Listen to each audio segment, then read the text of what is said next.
Hello friends, आपका स्वागत है हमारे चैनल फिजिक्स विद प्रज्ञा में। तो आप देख सकते हैं आज का हमने जो टॉपिक लिया है वो लिया है अमोनिया।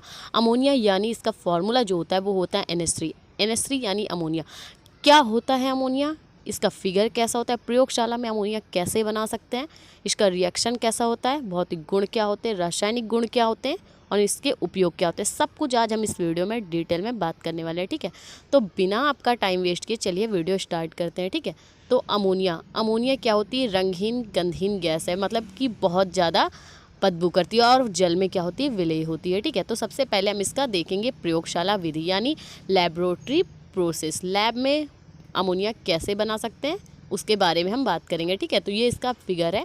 तो फिगर क्या है, सबसे पहले एक स्टैंड लिया है। ठीक है, जिसमें दो खंबे लगे हुए हैं। एक स्टैंड है जिसमें दो खंबे लगे हुए हैं। एक खंबे में क्या है, आपकी जाली लगी है, किसकी, लोहे की जाली लगी हुई है, आप देख सकते हैं। ठीक है, एक स्टैंड है जिसमें लोहे की जाली लगी हुई है और नीचे बर्नर यानी जैसे गैस होती है ना, गैस ऑन करो बर्तन चढ़ाओ तो खाना बनता है, वैसा ही होता है आपका बर्नर। ठीक है, जिससे हम, आप देख सकते हैं साइड में बटन लगी हुई है जिसको ऑन करके हम क्या करते हैं, इसकी आग को चालू करते हैं। ऊपर रखी लोहे की जाली लगी हुई है, जिस तरह गैस का सिस्टम होता है सेम वैसा ही है प्रोसेस इसमें भी। ठीक है, लोहे की जाली लगी हुई है, इसके ऊपर हम क्या रखते हैं, आसवन फ्लास्क, जो कि एक लोटे के आकार का होता है। ठीक है, आसवन फ्लास्क है जिसमें हमने क्या लिया है, बिना बुझा हुआ चूना, बिना अमोनियम क्लोराइड और बिना बुझा हुआ चूना इस फ्लास्क में लिया हुआ है। ठीक है, आप देख सकते हैं पहले स्टैंड है, फिर बर्नर लगा हुआ है नीचे। ठीक है, ऊपर लोहे की जाली लगी हुई है, उसके ऊपर आसवन फ्लास्क रखा हुआ है जिसमें बिना बुझा हुआ चूना और अमोनियम क्लोराइड भरा हुआ है। हम तार द्वारा जोड़ते हैं जिसमें बीच में क्या लगा हुआ था एक बल्ब का फ्लास्क लगा होता है, बल्ब लगा होता है जिसमें क्या भरा होता है, CaO भरा होता है। ठीक है,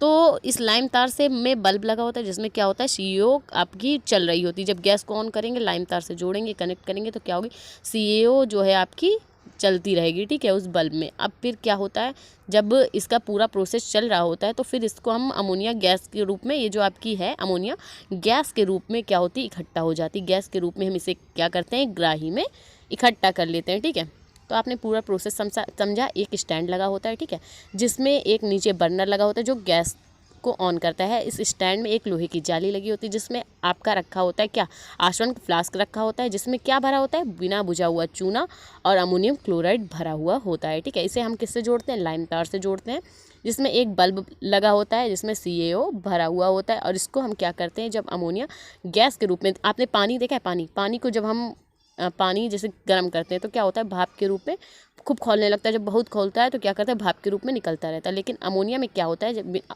आपके बिना बुझा हुआ चूना और आपका अमोनियम क्लोराइड लेते हैं तो वो भी इसी तरह भाप के रूप में इकट्ठा होता रहता है और जाके कहाँ, ग्राही में अमोनिया के रूप में इकट्ठा हो जाता है। ठीक है, अब बात करें प्रयोगशाला विधि के बारे में, तो आप देख सकते हैं एक आसवन फ्लास्क हमने लिया। ठीक है, एक आसवन फ्लास्क में अमोनियम क्लोराइड यानी NH4Cl व बिना बुझा हुआ चूना CaOH का होल ट्वाइस लेते हैं। ठीक है, फिर निकास नली के बीच में एक बड़ा बल्ब लगा होता है जिसमें बिना बुझा हुआ चूना लेते हैं। ठीक है, एक आसवन फ्लास्क में अमोनियम क्लोराइड व बुझा हुआ चूना लेते हैं। ठीक, फिर निकास नली के बीच में एक बड़ा बल्ब लगा होता है जिसमें क्या होता है, बिना बुझा हुआ चूना भरा होता है। ठीक, और जल अवशोषित कर लेते हैं, जल इसका अवशोषित कर लेते हैं, यानी कि भाप के रूप में जब इकट्ठा हो जाता है तो जल नीचे अवशोषित हो जाता है और भाप के रूप में अमोनिया क्या होती है, निकल जाती है। तो HNO3 को उल्टे लटके हुए जार में NH3 अमोनिया की वाष्प के रूप में ग्राही में इकट्ठा कर लेते हैं। ठीक है, फिर से देख लीजिए, एक आसवन फ्लास्क होता है जिसमें अमोनियम क्लोराइड NH4Cl व बुझा हुआ चूना CaOH का होल ट्वाइस लेते हैं। फिर निकास नली के बीच में,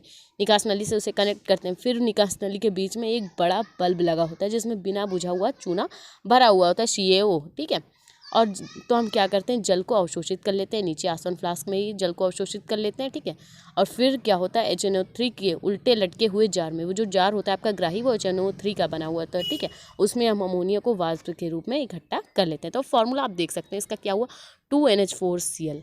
ठीक है, तो 2 ammonium chloride NH4Cl plus CaOH का whole twice gives 2NH3। Ammonia आपकी ग्राही में जाके इकट्ठा हो गई और निकल गई अमोनिया गैस के रूप में CaOCl2 प्लस H2O, आपकी जल भी अवशोषित हो गया और CaCl2 की निकल गई। ठीक है, बहुत ही गुण की बात करें यानी फिजिकल प्रॉपर्टी क्या होती है इसकी फिजिकल प्रॉपर्टीज, वो भी आप देख सकते हैं इसकी फिजिकल प्रॉपर्टीज के बारे में। इसका जो जलीय विलयन होता है वो कैसा होता है, क्षारीय होता है। ठीक है, ये जल में क्या होती है, विलेय होती है। जल में हम इसको जैसे ही डालेंगे अमोनिया को, वो घुल जाती है। ठीक है, अमोनिया द्वारा लाल लिटमस नीला हो जाता है। अगर अमोनिया को हम लाल लिटमस में डाल दें तो क्या हो जाता है, उसका कलर चेंज होता जाता है, नीले कलर का वो हो जाता है। ठीक है, इसका जलीय विलयन क्षारीय होता है, ये जल में विलेय होती है और अमोनिया द्वारा लाल लिटमस नीला हो जाता है। अब बात करें रासायनिक गुण के बारे में यानी इसकी केमिकल प्रॉपर्टीज़ के बारे में कि केमिकल प्रॉपर्टीज़ क्या होती है उसके बारे में हम बात कर लें। ठीक है, तो जो हमने केमिकल प्रॉपर्टीज़ लिए वो आपकी क्या होता है, जब कैसे प्राप्त करोगे वाली रिएक्शन है पूछी भी जाती है। ठीक है, अमोनिया की अधिकता में अगर क्लोरीन से क्रिया कराएं तो क्या बनता है। ठीक है, तो उसी के बारे में आप देख लीजिए कि अमोनिया की अधिकता में अगर क्लोरीन से क्रिया कराएं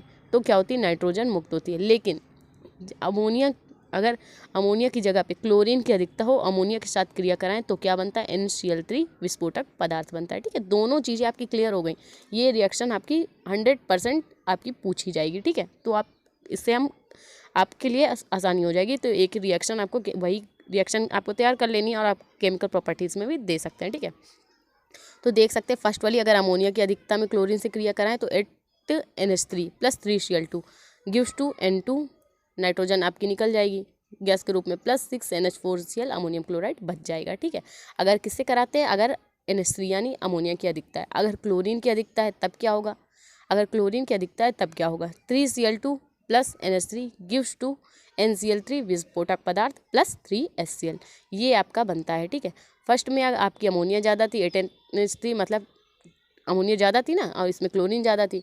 अब बात करें दूसरी, अमोनिया की क्रिया अगर सोडियम से कराएं तो क्या बनता है, सोडामाइड बनता है। ये भी आपकी इंपॉर्टेंट है, बहुत पूछी जाती है क्या होता है जब और कैसे प्राप्त करोगे मैं। ठीक है, अमोनिया की क्रिया अगर सोडियम से कराएं तो क्या बनता है, सोडामाइड बनता है। ठीक है, 2NH3 + 2Na gives to 2NaNH2 sodamide plus hydrogen क्या हो जाती है, मुक्त हो जाती है। ठीक, अब बात करें इसके उपयोग यानी इसके यूजेस के बारे में कि अमोनिया का यूज़ किस किस में होता है। ठीक है, तो आप देख सकते हैं अमोनिया के जो उपयोग हैं वो निम्नलिखित हैं। ठीक है, तो ओस्टवाल विधि बनाने में भी अमोनिया का उपयोग किया जाता है। ओस्टवाल विधि में भी अमोनिया का उपयोग किया जाता है। नाइट्रिक अम्ल बनाने में भी अमोनिया का यूज़ किया जाता है।